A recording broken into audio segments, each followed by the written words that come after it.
क्या Indian foreign policy fail होती जा रही है? क्या इंडिया अपने इंटरेस्ट को सेव करने में नाकामयाब होता जा रहा है? क्या इंडिया के सामने इस तरीके की सिचुएशंस है जिसके चलते भारत दोनों पक्षों को दुनिया भर में जहां जहां क्राइसिस उभर रहे हैं उनको संतुष्ट कर रहा है और इसके माध्यम से अपने इंटरेस्ट को, नेशनल इंटरेस्ट को सेव करना चाह रहा है, लेकिन कहीं ना कहीं वो इंटरेस्ट हमारे हर्ट हो रहे हैं। अगर हम अपने पड़ोस की बात करें, नेबरिंग कंट्रीज की बात करें, तो आज सारे की सारे लगभग नेबरिंग कंट्रीज जितने हैं उनके साथ हमारे रिलेशन स्ट्रेंड हैं। चाहे वो फिर चाइना के साथ स्टैंड ऑफ हो लद्दाख में, पाकिस्तान हमारा चिर परिचित दुश्मन देश है, उसके साथ हमारे संबंध 47 के बाद ही से लगातार खराब चल रहे हैं। लेकिन अगर हम पाकिस्तान को माइनस भी कर दें तब भी चाइना के साथ हमारे रिलेशन 62 की वार के बाद धीरे धीरे इंप्रूव होना शुरू हुए थे। लेकिन डोकलाम विवाद के बाद और फिर जिस तरीके से लद्दाख में स्टैंड ऑफ हुआ और वहां पर चाइना ने अपनी जो प्रेजेंस बनाई और जहां तक हम निगरानी कर रहे थे और उन पॉइंट्स तक आकर के चाइना ने जिस तरीके से अपने इन्फ्लुएंस को बढ़ाया है, वो भारत चाइना रिलेशन में एक डिस्टॉर्शन बना। फिर उसके बाद अगर हम देखें तो चाइना का इन्फ्लुएंस नेपाल में बढ़ा, वहां पर प्रेजेंट में भी जो ओली प्राइम मिनिस्टर हैं वो चाइना के सपोर्टर माने जाते हैं। फिर आप म्यांमार में देखें, वहां पर आंग सान सूकी जो कि डेमोक्रेटिक लीडर थी, वो उनको हटाया गया और वहां एक मिलिट्री रूल आया। श्रीलंका के हालात आपको मालूम है और मालदीव में भी इंडिया आउट कैंपेन करने वाले मुइज़्ज़ू की पावर आई और वो सत्ता में आए और उन्होंने वहां से भारतीय सेना को निकाल दिया या हटा दिया आप कह सकते हैं। और अब बांग्लादेश जो कि भारत का सबसे मजबूत पड़ोसी देश था, जिसके साथ भारत के सबसे मजबूत रिलेशन थे, क्योंकि वहां पर शेख हसीना की सरकार थी, अवामी लीग की सरकार थी और उस अवामी लीग की सरकार थी जो शेख मुजीबुर रहमान जिसके फाउंडर थे। शेख मुजीबुर रहमान बांग्लादेश को आज़ाद कराने में उनके बहुत बड़ा रोल रहा है, वो फादर ऑफ द नेशन रहे बांग्लादेश के। लेकिन उनको भी जिस तरीके से शेख हसीना को वहां पर हटाया गया, क्या वक्त से पहले हम ये पहचानने में कहीं ना कहीं हमसे चूक हो गई कि हम उस टाइम शेख हसीना को काउंसलिंग करते हैं, उनको वो आउटपुट देते, वो इंटेलिजेंस देते कि किस तरीके की सिचुएशन आ सकती है और वो पहले से उसके लिए प्रिपेयर होती। और अचानक उनका फोन आया कि वो रिजाइन कर रही हैं और इंडिया आना चाहती हैं और हमने उनको भारत बुलाया और अब हमारे सामने सिचुएशन ये है कि हम इंडिया में उनको रखें या इंडिया से बाहर भेज दें, क्योंकि अब उनका जो पॉलिटिकल कैरियर है बांग्लादेश में वो कहीं ना कहीं खत्म हो चुका है।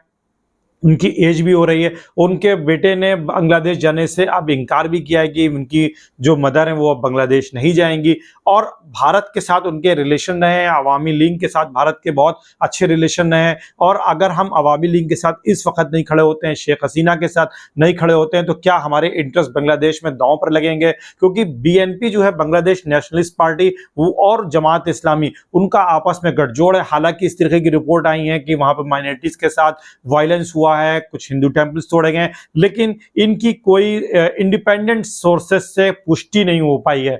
इस तरीके की खबरें इंडियन मीडिया में ज्यादा हैं और मैं ये कहना चाहूंगा कि जो मेन स्ट्रीम मीडिया उसको रिस्ट्रेन रखना चाहिए, क्योंकि हमने जब नेपाल में भूकंप आया था तब भी हमने वहां से जब प्रेस रिपोर्टिंग की गई थी तो उस पर नेपाल के लोगों ने ऑब्जेक्शन लगाया था। हालांकि जो बांग्लादेश के हिंदूवादी नेता हैं वो लगातार कह रहे हैं कि बांग्लादेश में अभी इस तरीके की कोई सिचुएशन नहीं है। हो सकता है कोई छुटपुट घटनाएं घटी हों जो अवामी लीग से जुड़े हुए नेता हों या उनके साथ जुड़े हुए लोग हों, लेकिन एक आम हिंदुओं के साथ उस तरीके की घटनाएं नहीं घट रही। तो हमें भी अभी नजर बना के रखनी चाहिए और देश में भी इस तरीके का वातावरण रहना चाहिए कि आपस में कोई यहाँ पे कम्युनल हार्मनी में फर्क ना आए। ये एक बड़ी चीज है। दूसरी चीज, सबसे बड़ी बात यह है कि हमारा जो ऑब्जेक्टिव है आज के वीडियो का वो ये है कि हमारी जो फॉरेन पॉलिसी है क्या वो कहीं ना कहीं उन चीजों को हासिल नहीं कर पा रही है जिसके लिए हम डेडिकेटेड थे, कमिटेड थे। क्योंकि अगर हम देखें क्वाड बहुत तेजी के साथ आया और एक तरीके से पैसिफिक यानी पैसिफिक ओशन जो था उसको इंडो पैसिफिक में कन्वर्ट कर दिया गया। लेकिन आज क्वाड का नाम और क्वाड की मीटिंग उसकी जो ग्रोइंग इंपॉर्टेंस थी वो कहीं ना कहीं कम हो गई है। अमेरिका के इंटरेस्ट चेंज हुए हैं। अमेरिका कि इस तरीके की भी रिपोर्ट है कि वो बांग्लादेश को बांट करके और म्यांमार के कुछ हिस्सों को मिला करके एक नया क्रिश्चियन कंट्री बना करके पूरे उस रूट को जो इंडियन ओशन से होकर के गुजरता है और साथ ही साथ बंगाल की खाड़ी से गुजरता है वहां से नजर रखना चाहता है इंडिया और चाइना के ऊपर। तो ये भी एक इंडिया के लिए बड़ा खतरे की बात है। फिर बांग्लादेश में जिस तरीके के चेंजेस हुए हैं वहां पर पाकिस्तान और चाइना के जिस तरीके से प्रेजेंस बढ़ी है, उनका इन्फ्लुएंस बढ़ा है, उससे आप इनकार नहीं कर सकते हैं। मालदीव में अगर आप देखिए तो वहां पर भी पाकिस्तान का इन्फ्लुएंस बढ़ा है। वहां पर टर्किश का जो इन्फ्लुएंस है वो बढ़ा है। टर्किश ड्रोन, TB2 ड्रोन तक वहां पर आए हैं सर्विलांस के लिए, तो ये भी एक भारत के लिए खतरे की बात है। फिर अगर हम देखें चाइना के साथ हमारे रिलेशन ऑलरेडी डिस्टॉर्ट चल रहे हैं। नेपाल में जैसे मैंने कहा कि वहां पर चाइनीज इन्फ्लुएंस बहुत बढ़ गया और जो प्राइम मिनिस्टर हैं ओली वो भी चाइना के सपोर्टर हैं। तो इंडिया की नेबरिंग कंट्रीज से को अगर आप देखेंगे तो यहाँ पर भी भारत के लिए विदेश नीति में कहीं ना कहीं बड़ी मुश्किल का सामना करना पड़ रहा है। और अगर हम इंडिया के बाहर जाते हैं तो जिस तरीके से यूक्रेन का और रशिया का वार चल रही है, और इस वार में इंडिया ने जिस तरीके से एक रेस्ट्रेंट दिखाया अपने इंटरेस्ट को सेव करने के लिए, हालांकि इंडियन पॉलिसी को आप क्रिटिसाइज नहीं कर सकते हैं, भारत ने अपने इंटरेस्ट को बहुत अच्छी तरीके से सेव किया है, लेकिन भारत एक पोजीशनिंग नहीं ले पाया कि हम इस लड़ाई के साथ हैं या इस लड़ाई के खिलाफ हैं। ये एक बड़ा सवाल है। सबसे बड़ी चीज ये, फिर अगर आप देखें इंडिया का एक बड़ा अचीवमेंट रहा अभी हाल ही में इंडिया ने जब G20 को ऑर्गेनाइज किया दिल्ली में, और ये एक भारत के लिए बड़ा अचीवमेंट था। और G20 का सबसे बड़ा अचीवमेंट ये हासिल आप कह सकते हैं जो India middle east economic corridor बनने की बात थी, वो कॉरिडोर जमीन पर उतरता उससे पहले ही जिस तरीके से अलक्सा स्टॉर्म हुआ, हमास ने इजराइल पर आक्रमण किया, और उसके बाद फिर इजराइल, हमास और हिजबुल्ला और ईरान का जो रेजिस्टेंस है, एक्सिस ऑफ रेजिस्टेंस है, वो इन्वॉल्व हुआ। उसके बाद भारत के लिए मिडिल ईस्ट की जो पॉलिटिक्स थी उसमें भी अपने इंटरेस्ट को सेव करना काफी मुश्किल हो गया। एक तरफ भारत का मिलिट्री एलाई है, भारत का क्लोज रिलेशन इजराइल के साथ है, लेकिन भारत के उतने ही क्लोज और historical relation, cultural relation Iran के साथ रहे। इंडिया का बहुत कुछ दांव ईरान में भी लगा हुआ है। चाबहार के साथ भारत पूरे सेंट्रल एशिया पर अपनी पहुंच को बना सकता है, पाकिस्तान को बाईपास करके। हम ईरान को नाराज नहीं कर सकते हैं, हम इजराइल को नाराज नहीं कर सकते हैं। और इंडिया यूएई और इंडिया सऊदी अरब के रिलेशन भी अगर आप देखें तो इंप्रूव हुए हैं पिछले 10 सालों में।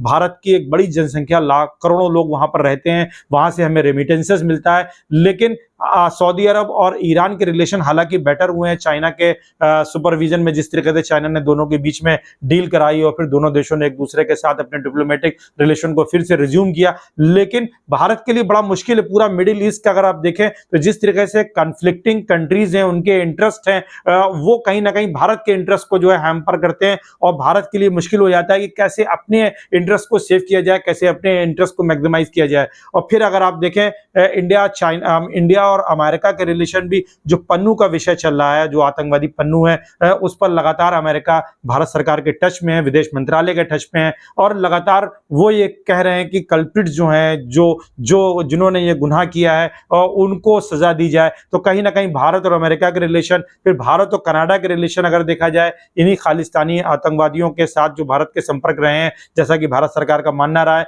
तो आप देखें कि पूरी दुनिया के जो बड़े इंपॉर्टेंट प्लेयर्स हैं या तो वो कॉन्फ्लिक्ट में है, उनके साथ भारत का एक क्लियर स्टैंड नहीं आ पा रहा है कि हम रशिया के साथ हैं कि यूक्रेन के खिलाफ हैं, कि हम वेस्ट के साथ और अमेरिका के साथ यूक्रेन के खिलाफ खड़े, रशिया के खिलाफ खड़े हो रहे हैं या यूक्रेन के साथ हैं। यह भारत के लिए एक बड़ी समस्या है। भारत एक्सिस ऑफ रेजिस्टेंस को अगर आप देखें, ईरान के साथ इजराइल के खिलाफ हैं कि इजराइल के फेवर में हम इन आतंकवादी संगठनों के खिलाफ हैं, क्योंकि भारत ने अभी तक हमास को आतंकवादी संगठन नहीं डिक्लेयर किया है। और सबसे बड़ा सवाल यह है कि इस्माइल हानिया, जिनको अभी ईरान में असैसिनेट किया, ऐसा माना जा रहा है कि इजराइल ने किया, मोसाद इसके पीछे है, लेकिन भारत का कोई आधिकारिक टिप्पणी उसके ऊपर नहीं आई। तो ये आप अंदाजा लगा सकते हैं कि भारत के लिए सिचुएशन कितनी टफ है। तो कुल मिलाकर के अगर हम देखें, बांग्लादेश में जो तरीके से सत्ता का परिवर्तन हुआ है, वो कहीं ना कहीं नेशनल इंटरेस्ट में, जो हम आज लगातार एक क्राइसिस का सामना कर रहे हैं, उसमें एक और एड ऑन हुआ है। और कहीं ना कहीं बांग्लादेश भी हमारे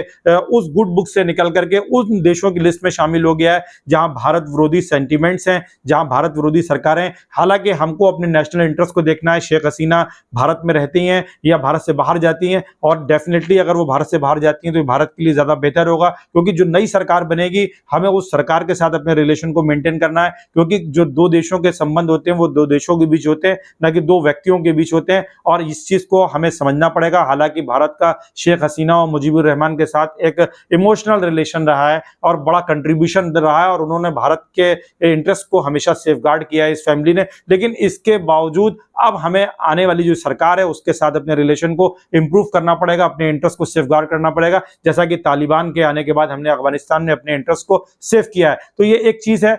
ये मेरे अपना एनालिसिस है, आप कमेंट कर सकते हैं, क्योंकि मैं अपने व्लॉग वीडियो पर यूट्यूब पर अपने विचार रखता रहता हूं, और वो सारे विचार जो आजकल सोशल मीडिया पर रहते हैं, लोग अपने विचार रख रहे हैं, तो मैं भी अपने विचार को रखने की कोशिश करता हूं कि ये मेरे विचार हैं। आप कमेंट कर सकते हैं, मार्गदर्शन कर सकते हैं, अपने सुझाव दे सकते हैं, लेकिन हमें ऐसा करते हुए ज़्यादातर डेमोक्रेटिक रहना चाहिए, कॉन्स्टिट्यूशनल वैल्यूज़ और मॉरलिटी का ज़रूर फॉलो करना चाहिए।